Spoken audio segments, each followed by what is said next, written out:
Another year has come to an end, which means it's time for the annual WBNL Coaching Year in Review.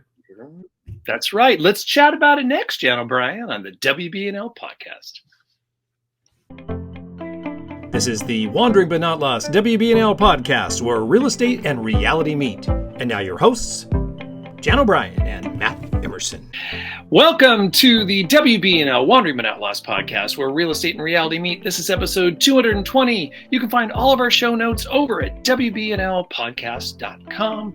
Jan O'Brien, another year has come to an end. So interesting as I was kind of thinking about this episode and the year in review and kind of going through the last few years. My God, what a weird place we've been in the last few years. You know, it all still kind of turns into one big, huge jumbled mess in my mind. Honestly, I was thinking about personally, as we were looking at and doing our research for what were the highlights of the things that happened in this year, in the country and the world. And then what about a little reflection about what it was for us? And so this is sort of what I look back and think that the theme for me was, which kind of was maybe a theme for the world too. And it was sort of reset. So for me, resetting, trying to get back into the swing of things because of coming out of COVID, even though we're dealing with COVID and the flu and all these things right now. But, coming out of those couple of years.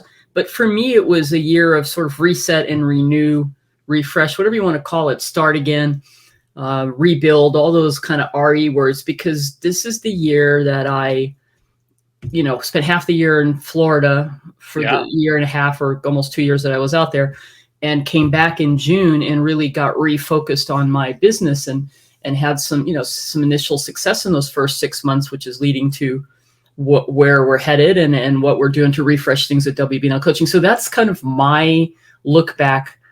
It's, of course, ending the year with actually getting COVID was a little bit of a, it kind of caught, you think, man, am I going to go for all this time and not get COVID? And even though I'm vaccinated, and I did right before the holidays get COVID, and I'm happily, over that. But that was my sort of theme. And it reflects a little bit about what happened in parts of, what we're going to talk about today. It's so interesting, Jan, because it was funny as I was looking back on the same thing, kind of reflecting back on the last year. I had an easier time remembering what you had done this year than what I had done. Yeah, because, followed you through your journey across the country again. And it was... you gave me my route. Yeah, it was just, that's true. We went on there and did that. It was just kind of funny. So 2022 was clearly a year that was defined by the lingering pandemic because, we all like to pretend like that's over, but not just by what you just said, Jen O'Brien. You just actually got it yourself there. Yeah. We had rampant inflation. There are unstable economies across the world. And of course, probably the big story of the year, one of the big stories in the year was the war in Ukraine. Which is just now going on a year. Yeah, exactly. It's one whole year of that war in Ukraine, which has triggered down, besides all the just total carnage that's happening, it's impacted the whole world when it comes to supply chain issues, export of their big, grain exporter, all of that all that stuff is really, we felt the ripples throughout the whole world.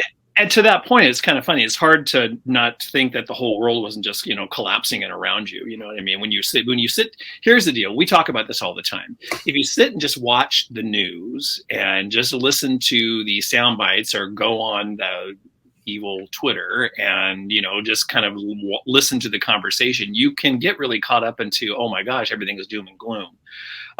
So we're going to talk about some of that doom and gloom today, but also if you really look a little bit closer, there are a lot of really great things that happened in 2022 as well. So we're here to tell you that 2022 wasn't different than probably most years, that there's a lot of, there's a lot of things that weren't that great, but at the same time, there were some really highlights to that year, the year as well. So since we are a real estate podcast, Jan O'Brien, why don't you talk a little bit about real estate, your experience also, what you've experienced in real estate? Yeah, I think the key story here for the country, for the U.S., was really inflation, right? Mm-hmm. So the cost of, we started feeling it in April of last year, where it hit 4.2% was inflation. It climbs throughout and ends the year in December of last year at 7%. So we started seeing the repercussions of what we were just talking about, the supply chain issues and just a variety of reasons, oil, policies, what's going on, all the politics that gets into that. Now, of course, what we saw the peak at 9.1% in June, which is also when June is when everything started shifting because of the inflation numbers. This is what then impacted when it talks about housing, because May or June is what I consistently talk about on my videos I do for Vegas market, is when we saw the interest rates. So even though inflation, and then what the Fed now does, which they forecast at the beginning of the year, they were going to make these 6+ or so adjustments in the rate, the Fed rate, the short-term loan rate there that the banks use to lend money back and forth, which generally impacts, of course, short-term things like car loans and credit cards, right? But however, the mortgage industry looked at all of that, but they're looking at what's going on with inflation in the markets and what's going on with the 10-year treasury. And that's when we went to June, is when we went to that high inflation, and the interest rates peaked up to in the mid 6s and even hit around 7. Yep. And it took a minute for them to get there. But that's when all of a sudden in housing across the nation, we sort of had this reversal of the market went from there's not a lot of inventory, high demand because the interest rates were so low for this whole year plus, with a year and a half where we saw all this across the country. We saw so much housing appreciation. People really gained tons of equity, 30-40% over a couple of years of equity, right? Just all this money. Now that started to correct itself starting in June, because as soon as the interest rate went up, people sat on the sidelines. Sellers were going, and they still are, why would I put my house on the market when I have a 2.75 underlying interest rate? So we went through the pandemic of, I don't want to put my house on the market, sellers, because there's nothing to buy, to since June, we saw inventory levels increase because there weren't as many people buying. So people would put their homes on the market and they wouldn't sell in 2 minutes. They'd started taking 30, 60. Now we have about 4 months of supply across the country, which has just totally changed everything. So how long has it been, Jan, since it had that the supply has been that high? It's been years and years. It's been years. However, it's still low, so in our market alone, but what's happening in our market alone, and it's, it's one thing I've really learned in being in different markets and really, knowing a little bit about California market just because of work, and then having clients around the country and talking to them, but personally working in Florida, is markets are very local and specific. Yep. So some parts of the country didn't experience what Tampa and Vegas experienced in of the extreme highs and lows of things going and peaking. However, across the country, mostly we do see 30 to 40% less pending sales than the previous year. That's a national, you can go to National Association of Realtors and see 35%, I think is what they're saying is what we're down. But inventory levels are higher than they were. But if you compare it to when there was basically no inventory, they seem high. So we hit a peak of 8,000 when we were like around, 1,800 at the beginning of the year in January of 2022 here in Vegas. And it went up to 8,000, but we're now down below 7,400 again. So what it simply means is it's this weird thing is happening. So it's not like the prices have adjusted down, but we're not seeing prices continue to go down just simply because there's less inventory again. So I think more seasonal, healthy inventory is 10,000. Healthy inventory here is about 10,000. We haven't had 10,000 in years and years and years, back to your question. So anyway, bottom line, what's going to happen? What we predict and look at every week is it's all about inflation. So inflation will continue to impact everything around us, from our cost of groceries and gas. Like, happily, gas prices have come down. I mean, it's like we're all okay with the $3 and $4. There's no $3 gas on the West Coast, but on the East Coast you can get $3. Hey, I was watching a friend of mine that was in visiting her family in Kentucky. $2.32 there. Thank you very much. Yeah, see, that's what I'm saying. But here on the West Coast, it's going to be higher. But anyway, we've all adjusted. I think one of the interesting things that I've seen is resiliency of people. Like, we continue to go ahead and still spend. Like the Fed is going, hey, everybody, inflation's out of control. So what we need to do is crash the markets, which they did a good job with the housing market. Let's slow the housing market down. Let's reverse things a little bit. Let's get the prices down. Check, check, check. Let's get people to stop buying things. Lose their jobs, and then we get inflation under control. The whole economics of the markets, of understanding the circle of how inflation works, is just makes me crazy, to be honest. Right? Let's make everybody, if everybody's out of work and don't buy anything, then we'll be okay again until we get back into the cycle again. Right? It's just crazy. Yeah, but remember, here's the thing. This is the thing that all that you just said that I heard the most, right? 9.1 in June, 7.7 in November. So you know what? Yes, we're still having problems, but it's going in the right direction. But it needs to be back around 3. You know, it needs to be 2 or 3. The Fed wants it to be at 2%. But it got a long way to go. Can't get to 2 from 9 unless it goes through 7. So there you go. So long story short, it's not going higher. That's good news. We've made the adjustments. We're still making some sales, not as many as we used to, but the impact, I think 2023 is going to be another tough housing market for practitioners, you know, for all of us that are out there doing, unless you figure out how to work with the people that want to buy and sell. That's the bottom line. And that's we're going to continue to talk about that in 2023 here on the podcast as we interview people and talk about what people are doing to find ways to make those sales. Yeah, I've got an add-on to the whole supply chain and all that stuff. We had the untimely situation where we had to buy a car here at the end of the year in December, as a matter of fact. And all I had been reading and watching on TV was, you know, just how horrible it was to buy a car, and that they were more expensive, and that there was no inventory, and the interest rates, and blah blah blah. Well, we didn't experience any of that. We were very, very lucky. We had the choice of cars on the lot. Nice. Our rate was, you know, higher than we would have gotten a couple of years ago, obviously, but we are very happy with that. And just think, honestly, it's weird to say, but it was one of our best car buying experiences we've ever had. So it was interesting. So you know what I mean? It's like everything is just, it's personal, right? And very subjective. So anyway. Interesting. Hey, we talked about COVID being, you know, we're coming out of it, and that COVID's still around, and to pretend like it's not is probably to your own detriment. It's funny. My wife and I went to see a show. We went and saw To Kill a Mockingbird the other night with Richard Thomas. It was fantastic, by the way. If you haven't seen To Kill a Mockingbird or seen the movie or read the book, you need to do it. For crying out loud, it's fantastic. Mm-hmm. That's interesting that they've put that in the times we're in right now to bring that. Well, exactly. It's very timely, let me tell you. So anyway, it was fantastic to see that. But it was so interesting to be in the theater because so many people were masked, and we wore our mask in the theater too, just because it's been a long time since we've been that in a crowd like that inside for such a long time. But just interesting, you know, because COVID has just kind of changed the way we operate. But it's interesting that, you know, to date, there's been 1.1 million people lose their lives to COVID in the United States since the pandemic started, and 6.69 million people worldwide, which are staggering numbers. But on the bright side of all that, they were doing some studies last year on 2021 anyway, and that the vaccines from COVID, they, you know, link them. I'm not exactly sure how they link them. We'll leave all of that information in the show notes, though.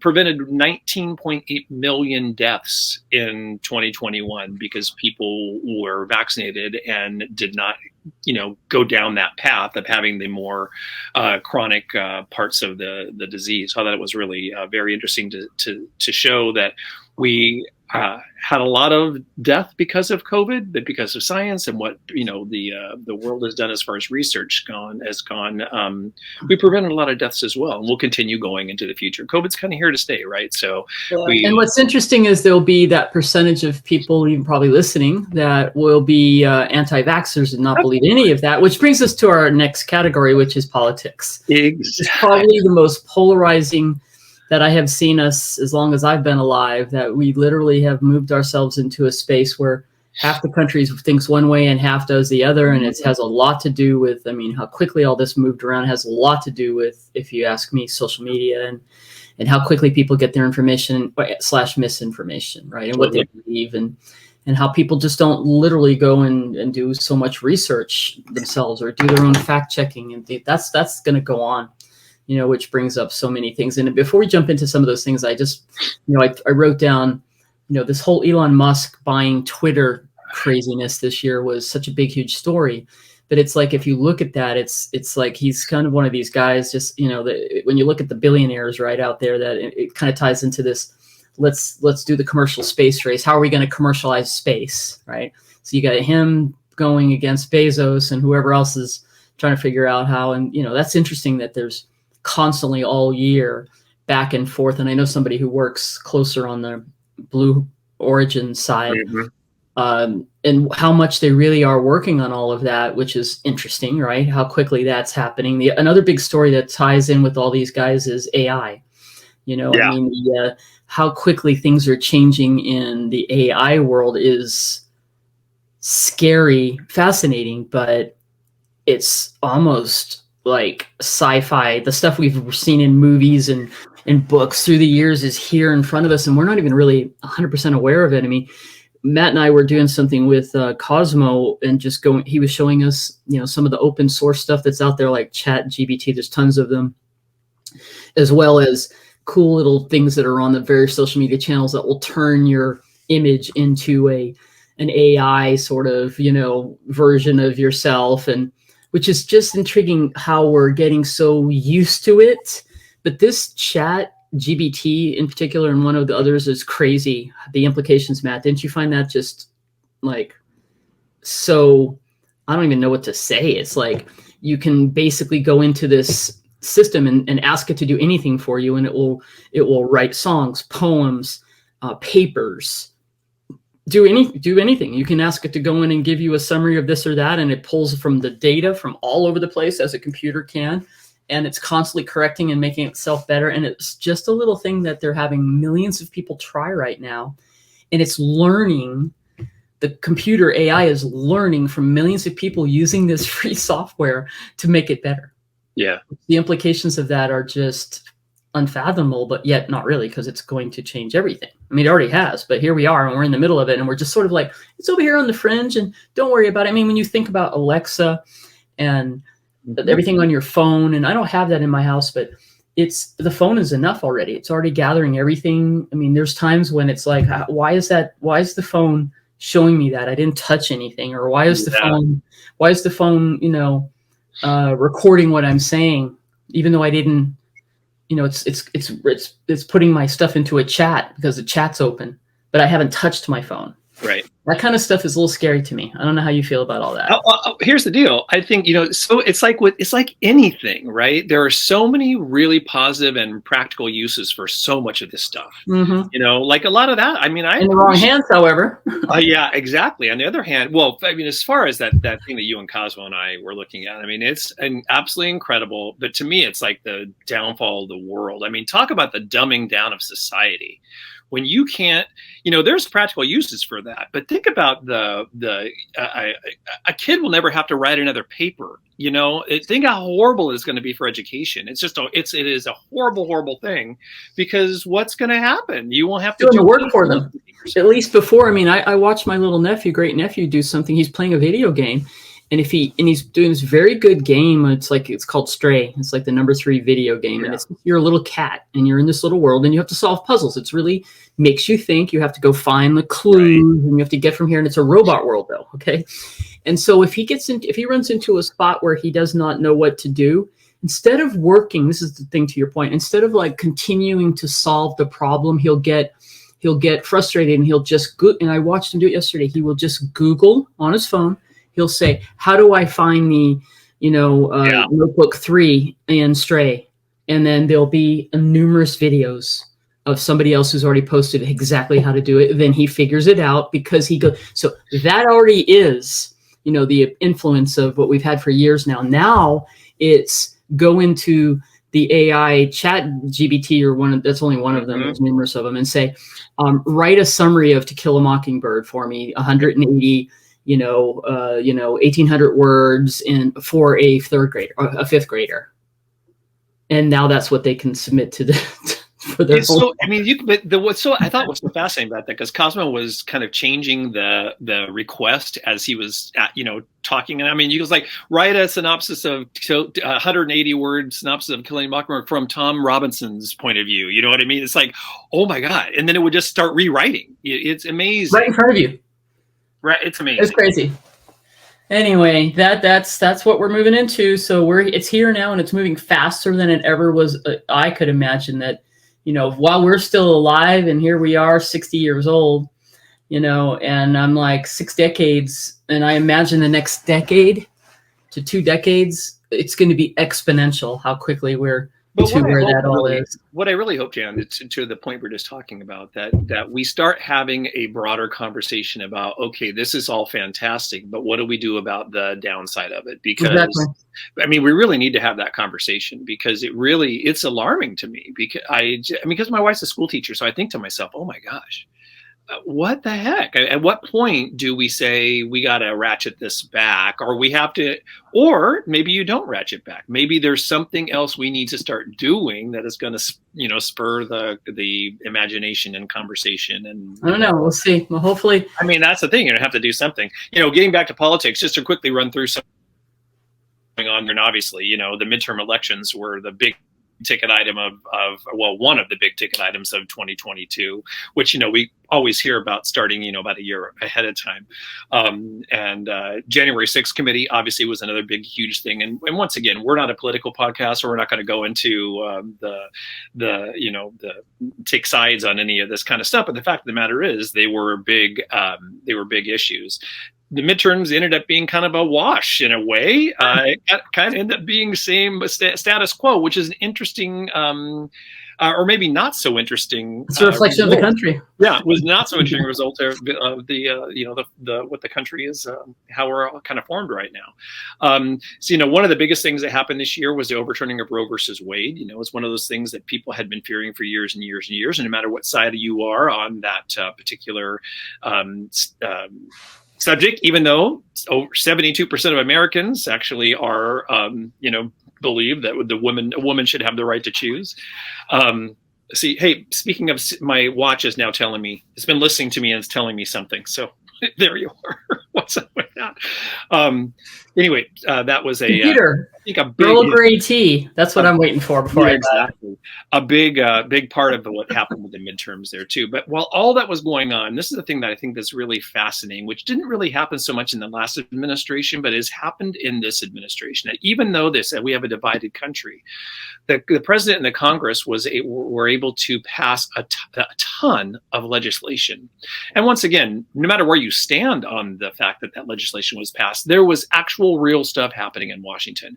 And, sometimes it was just because Democrats had control. Sometimes, and many times actually, there were a handful of Republicans that came over to the Democratic side to vote. So it was bipartisan legislation that was ultimately passed, including the Inflation Reduction Act, which actually, everything kicks in, January 1st.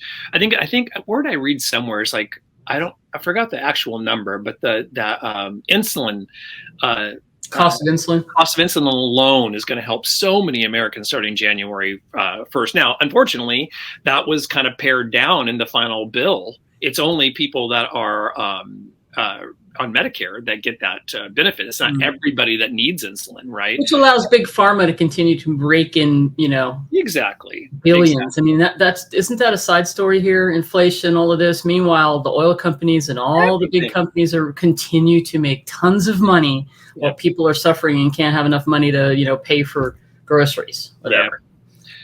So there was, healthcare for veterans that was passed, the Chips and Science Act. There was new gun legislation that was put into. Yeah, veterans got an increase, right? The folks that are on disability and all that or having support had an increase in their benefits. Strengthened the Violence Against Women's Act, and then of course the Respect for Marriage Act just passed a few weeks ago, which was huge because, and actually that wouldn't even have come up if Roe wouldn't have been overturned because of what went on there. Speaking of Roe, something else will pass, or did it not make it about at the federal level about states not being able to prosecute women who cross state lines? Yeah, that was part of that. Is that came out as well. So, anyways, what I find interesting about Roe or about abortion in general is that we are, once again, it's been a dividing topic in our country for years. Forever. Right? Exactly. But it seems like we're moving in one direction while the rest of the world seems to be moving another direction. I mean, just real quickly, Colombia just decriminalized abortion just this last year. That's amazing in Colombia, South America. Indian Supreme Court upheld the right to choose for 73 million single women in India. The concept of abortion has kind of been flipped, and it actually was approached from the women's perspective. What a concept, right? Finland and San Marino liberalized their abortion laws. France's National Assembly passed a bill enshrining the right to choose. Spain approved and drafted a bill requiring, girls to have parental consent. I mean, there's all kinds of things that were moving the ball in one direction.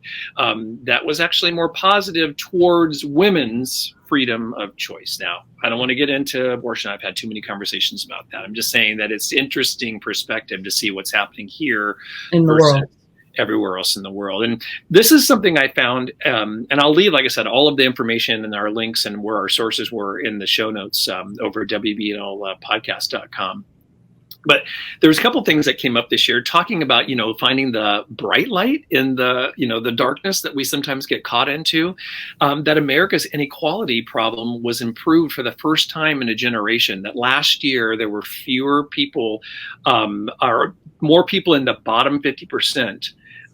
Actually increase their wealth, which is an amazing thing. And it's those are the little things that, not little things, those are the things that don't really often take the headline, right? Because it's not the doom and gloom that you always have to hear. One of the things though with that was the child poverty thing was the tax credit that didn't move on. So right. That helped.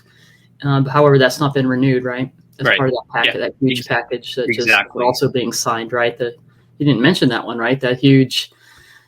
Which let's not. We have to move on. It was in one of the politics and go on and on, right? Well, that's true. We were actually really good there.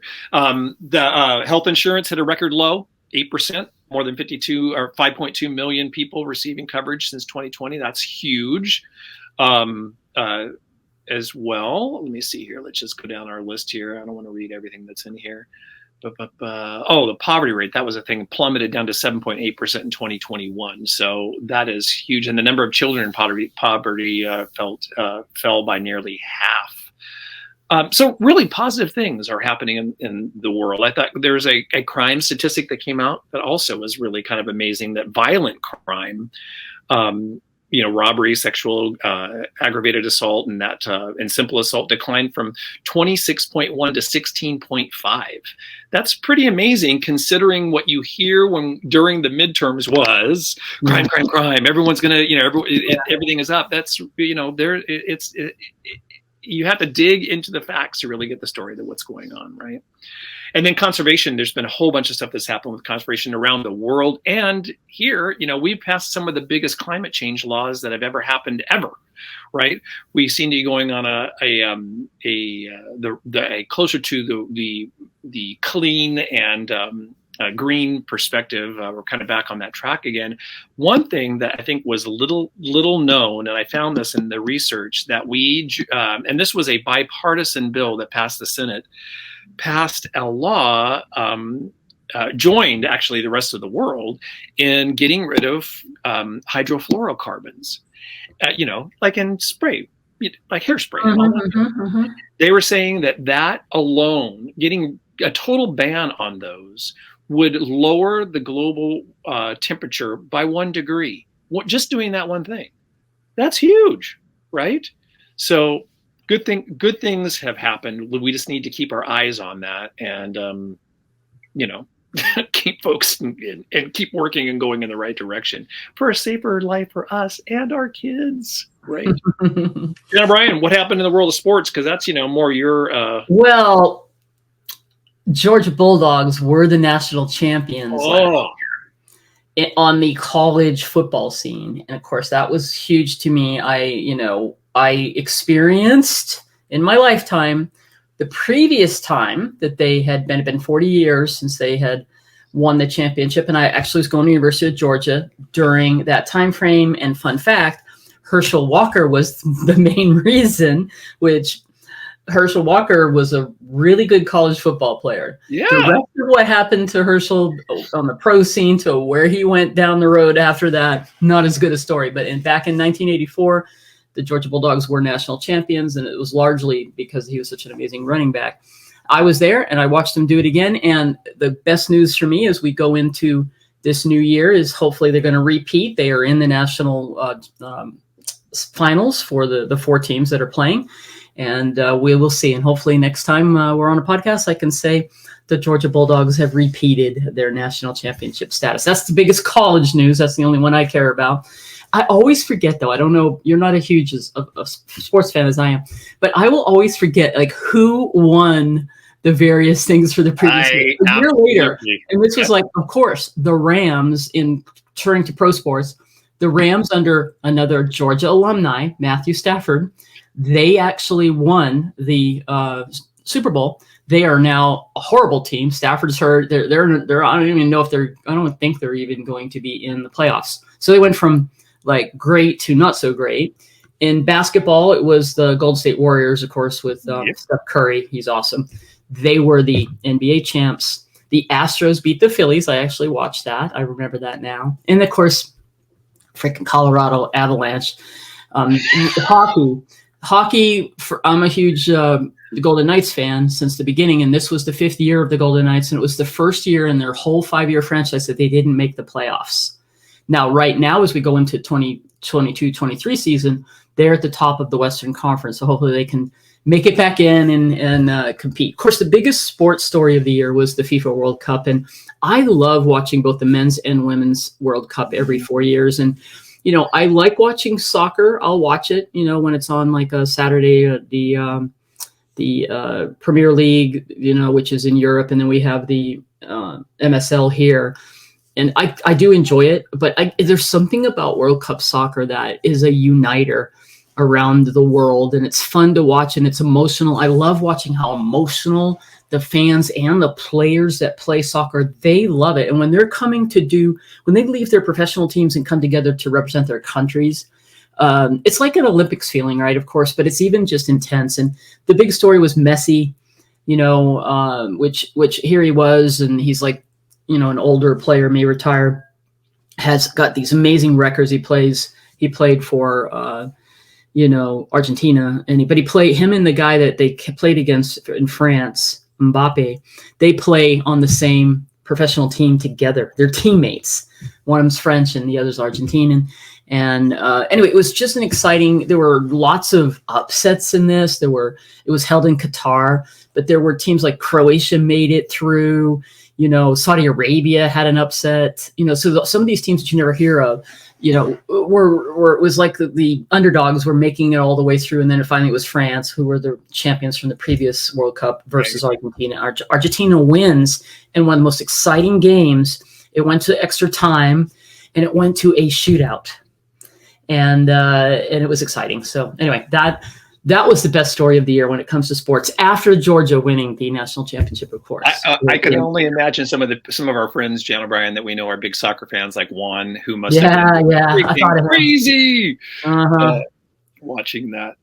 It's interesting. That's a sports recap. Back to you, Matt. Yeah, sports recap, exactly. I'll tell you, I always love to hear about the Golden State Warriors, because my dad and I used to, when I was a kid, we had season tickets. We'll go to Warriors games all the time, and it's nice to see them do their thing, right?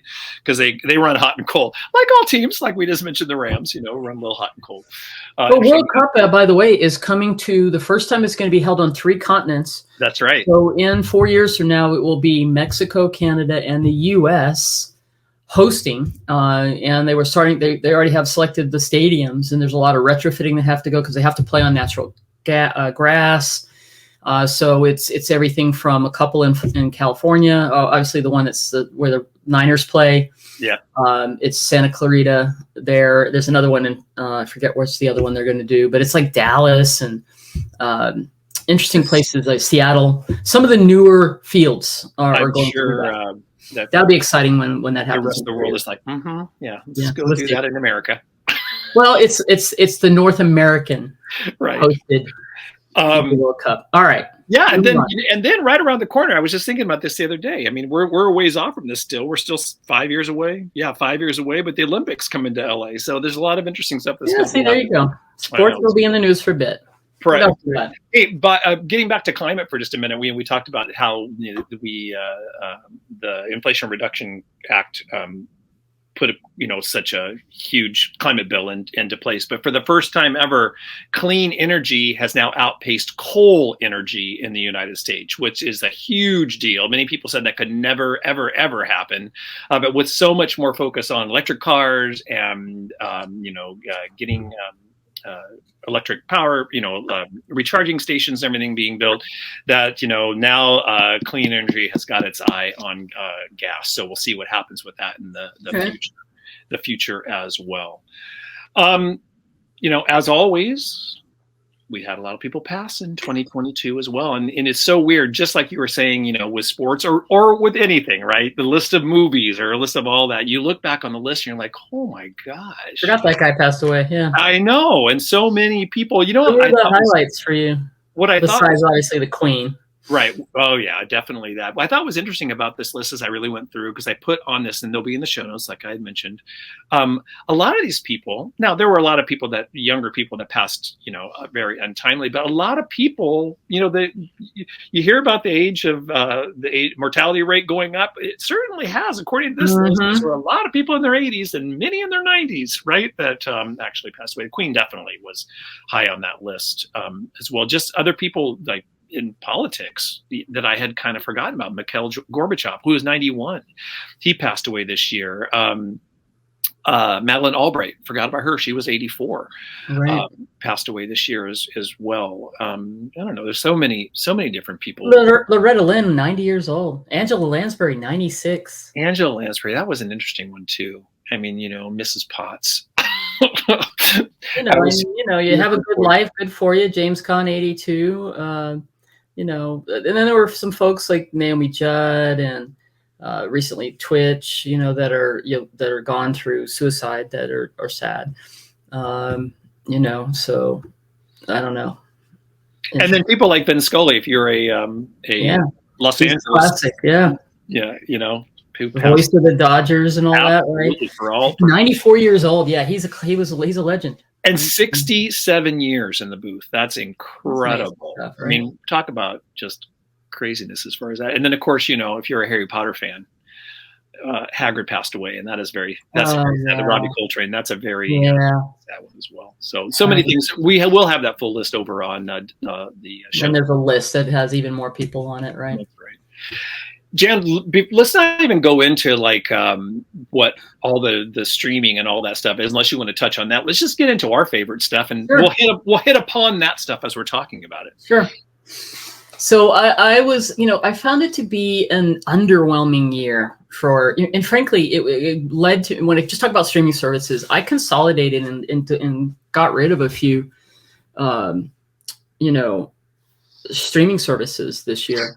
But if I was just to go back, like I have the ESPN Disney bundle, right. So I do like the Disney ESPN Hulu thing. But, Matt and I were talking in Disney a year ago, not this past year, but the year before, had so many great series that were spinoffs from the Marvel, the MCU, right? Yep. That were so good, like Loki and, like, I don't know, it was like every Hawkeye. There were so many of them that they were really good. And I don't think they had any of those this year.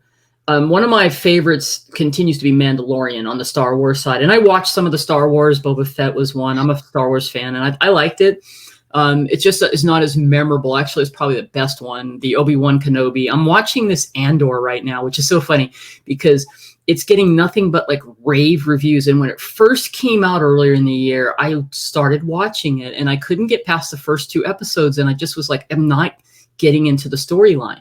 And so recently when I'm seeing all this press, I went back just literally this week and started watching again. And I'm pushing myself through because it's like everybody's talking about it, but where is it going to get good? And you have some insight on this from you did, you're a Disney file. And what are you hearing about? Yeah, no, I've heard exactly the same thing. And I was listening to a podcast the other day, and the podcaster was saying that it took him all the way into like episode 7 until he was, but then he was full on hooked, and then started doing that same kind of rant about how it was the greatest thing ever. So I think it's really a thing, and we have not gotten into any of the Star Wars series yet. I think that we're not Star Wars fans. We're just not as big of Star Wars fans, and I feel like there's a lot there's a lot of options out there, and once you get hooked on that, you're in, right? Because those series kind of all just fall together. I'll tell you a couple things in Marvel that I thought were interesting. I don't know if you've watched any of them, but they have the Marvel shorts. Have you watched them? Yes, I have. I love those. I think they're really good. But you know what I really loved, and let me tell you, it's not exactly, it was not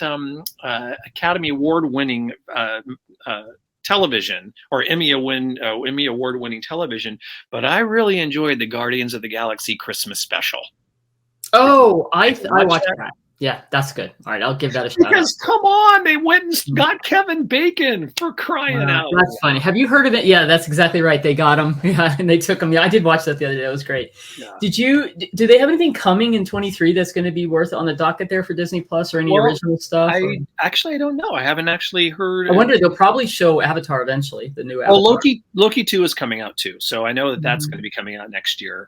Okay, I'll look forward to that. That's on the horizon. Now, moving on to Netflix. Netflix is one of the ones I canceled. I just really don't think that they had a lot of great original, and I didn't like the whole policy change of what they were starting to do. And frankly, they all, just like everyone, decided to increase all their their monthly fees. And I'm like, I don't see the benefit here. I did like Ozark. I'm a fan of Ozark, and I went back and I looked at now recently. Because I switched to T-Mobile, it comes with Netflix. So I still have access to Netflix. But I have to tell you, I haven't watched much on Netflix recently. Now, Netflix has this new show, Wednesday, which I did start to watch, which is like pretty good, actually. So I would say that that's got some potential. Wednesday. Yeah, I have a heck of a time remembering what is on what. I know. Quite frankly. But I would agree. Ozark was great. Yeah, to be great all the way through. That's good stuff, right? Mm-hmm. So HBO Max, again, I consolidated and went to a different cable company. Now I have HBO, so I could drop HBO Max. The stuff that goes on Max eventually shows up on HBO. But I'm going to tell you, House of the Dragon, loved it. Okay, because I do like that was the prequel to the why can't I think of it right now? Hello. Oh my God! What is it? The big, huge, thing that wins everything for 10 years. I can't think hysterical. of it. Oh my God! It'll come to me in a second. Game of Thrones. Game of Thrones. Yes, I actually loved it because I like the whole dragon theme and that family. I'm a huge fan of Peacemaker, and I thought John Cena is just so good in that. And Suicide Squad, it was such a crazy thing, but that show, if you haven't watched it, Matt, is worth it. Yeah, we haven't watched that. Peacemaker is good because there's this whole other human side to it that I enjoyed, and there's two others I like. I love Hacks. Oh. I love that show. I thought that's just brilliant. That Hacks comedy, the play between the two main characters, the younger and the I'm losing track of her name. I can see her face. The great actress that plays that, and they've been awarded so many awards already, and she's always up for it. And Succession is a great show too. I look forward to the new season of Succession. That's classic too. Anything? Are you an HBO person? We love Succession. It starts up again in March, and I cannot wait for that show because I think it kind of jumped the shark a little bit in last season, and I'm looking forward to them reining that back in. And in fact, I think that they will. I really do think that the next season is going to be good. Those are my highlights on that. Hacks was fantastic. Where Stranger Things? Where was that? That I think is. I feel like that's maybe a Netflix show. I never really remember Stranger Things. Never watched any of it. I enjoyed this last season too. I felt like that one jumped the shark the year before last. Last season was another good one on that one too. And so that's one that we caught. Like I said, I kind of lose track of where things come from. I recently started watching more Prime because I'm a Amazon Prime. I never really watched a lot of Prime, but I feel like there's a lot of better original stuff. Now that I like all this fantasy sci-fi stuff. So Lord of the Rings, The Rings of Power was excellent. That was my favorite original on Prime. Of course, Prime has, a lot of the other things that you can watch through there, but I was just looking at what was original from there. I don't know. Do you guys watch Amazon Prime? Yeah, we'll go on there. We always surf, right? So we're looking for things to plus, as we call it, plus that. And there's a lot of good things on Prime as well. But there are also a lot of documentaries on Prime that you can't find. Yeah, I know. There's just some interesting stuff that's there. Yeah. I love to watch documentaries as well. You didn't have it on your list, but Hulu, Only Murders in the Building, Oh, me, that's was actually great. yeah, one of my favorites of last year. And the sophomore year of Murders in the Building was actually better than its freshman year. So I gotta watch that. You know what the deal is with why to stop watching Hulu is because I downgraded from the non-ad free thing when I bundled it together because I didn't watch as much on Hulu. And I have to tell you, I cannot make it through commercials. So I don't like watching anything. Even I don't think I watch anything on regular TV anymore other than sports. Right. Because I just have gotten so used to the streaming stuff, I cannot deal with commercials. This is why I don't listen to normal radio. I can't deal with the commercials. Which brings me to music, and there were 3 highlights for me in the music world. I do like Taylor Swift, and I have to tell you, she's an amazing. She reminds me of she's the modern day like Madonna. You know, Lady Gaga's like that too, where they just really know how to market themselves. She hit a new record when she goes on an award show, gets an award. I don't know if it was the Grammys or what, and announces that she's got a new album. She didn't tell anybody that she has it. She likes to do this Easter egg stuff. She's got a huge fan base. And so she starts putting the little things out into the social media. But she announces on national TV that on December 20th or whatever day it was, November 20th, whatever, Midnights is going to come out. So she releases it. It quickly climbs the chart, but this is the record that it happened. There was a couple weeks where, or at least maybe a week or 2 weeks, where it held the singles from that held the 10 top spots for most downloaded songs. I mean, no one in history has ever been able to claim the 10 spots for a time period. And honestly, the album is really good. I also really liked Adele, the Adele 30. Excellent. I watched that, what she did it was on TV, CBS Observatory. Oprah presents Adele, or she was like and I like Harry Styles, and that Harry's House is just a brilliant album too. There's some great songs on that, and those are my favorite music things this year that I kept listening to on repeat. That's how I look at it. And did you go to any movies? Did you have any music? You just listen to interesting? You know what? I mostly listen to classical music. Yeah. So and I just. You said you're about to say you went to one movie. I went to 3, and I liked them all. And for me, Top Gun Maverick was so good. It's out. You can get it streaming now, but it's on Paramount Plus if you have that. But honestly, that's one of those shows you got to see in the theater. It was so brilliant. It was just, and to me, Top Gun, the first one, was good. I'm not a huge Tom Cruise fan. Right. However, this was really well done all around. The flying as an old pilot, the shots were amazing. They went to great lengths to actually work with the real fighters and so forth, and the shots they got were crazy. Well, you know what? When you're here, Laura wants to see that. So next time you're here, you and Laura can watch that. Because I will watch that. I have again. No interest. Oh my God! And I will tell you, I liked Elvis, but I'm a huge fan of Baz Luhrmann. Everything that guy directs, I have always loved. The Australian guy, Australia. To my favorite is Ballroom. Strictly Ballroom is one of my favorite movies from him. Moulin Rouge. They're all unique and interesting, and they always have music in them. I thought Elvis was great. The Tom Hanks character. I mean, I really didn't even know how bad old Colonel. The Colonel was. Honestly, and then I went back and did some research, like I always do when some things are based on real life people, and you're like, Jesus, this guy was just a crook and a bad gambler, and just really Elvis. Man, it's sad. It's like if you were ever an Elvis fan, and I was growing up, you'd be like, dang, man, this guy. And I did like Doctor Strange. It got not as great reviews, Multiverse of Madness. Have you seen that yet? I think it's. We enjoyed that. I enjoyed it. Absolutely. The only movie we saw this year in the theater was Thor: Love and Thunder. I watched that on Disney. I liked it. I did too. But I liked bad reviews as well, and I thought, well, that's really interesting because then, maybe it was also just the euphoria of being in the theater again. That's kind of it, right? I am looking forward to seeing Avatar: Way of the Water, and I would like to see the Black Panther's next one, Wakanda Forever. I could that one. I don't know if it'll be streaming before you know it, but I think Avatar is one of those ones you need to see in the theater. So it certainly would be more impactful in the theater, absolutely. Although I have to say, I really have gotten really, really used to just watching things at home. I know. It's interesting how that's really, really morphed, and it's going to be fascinating to see what happens with theaters, over the next few years. The theater by our house, which was open for 30 years, just closed down. What you're saying? Are they going to continue to be out there? Yeah, they'll be there, and the theaters that are still operating are now more. There's more not stadium seating. The reclining theater, seating. I think it has to be a wow factor and modern and the reason to go to the theater for them to survive, don't you think? Yeah, absolutely. Absolutely. We'll see what happens. So Jan, you did have a big year this year, and with your move back to Las Vegas, and going to be a calmer 2023 for you. What's your projection for your own life in 2023? I think it's going to be a strong business year all around for all the various things we work on, from WBNL coaching to what we're doing here in our real estate. And I have some of the things I do with training. So I feel like I've laid the foundation for 6 months to reap the benefits of the hard work we've been doing.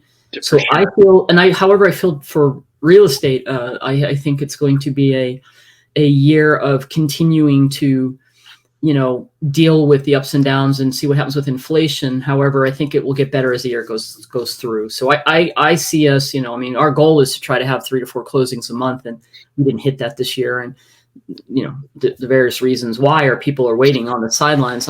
Can that happen next year? Yeah, I think so, but I bet it's going to take till mid-year for something like that to happen. And again, it depends on what happens, how many people jump back in, what's going to happen. But I look forward to it. I feel like it's going to be a year of success, right? I want to have some stability and success to go with. It's going to be Jan O'Brien best year ever. We say that every year.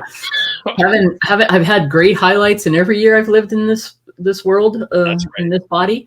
Have I had the most successful year yet? Probably not on all fronts. So I look forward always to finding that, wonderfully balanced, successful, what I consider success in all areas of my life. And balance is a good thing. Absolutely. Yeah, we do have some exciting stuff coming up at WBNL coaching. We have a couple of new courses that we're going to be launching next year. We're going to finally be rolling out our course that will help small brokers, or actually any broker really. Team leaders.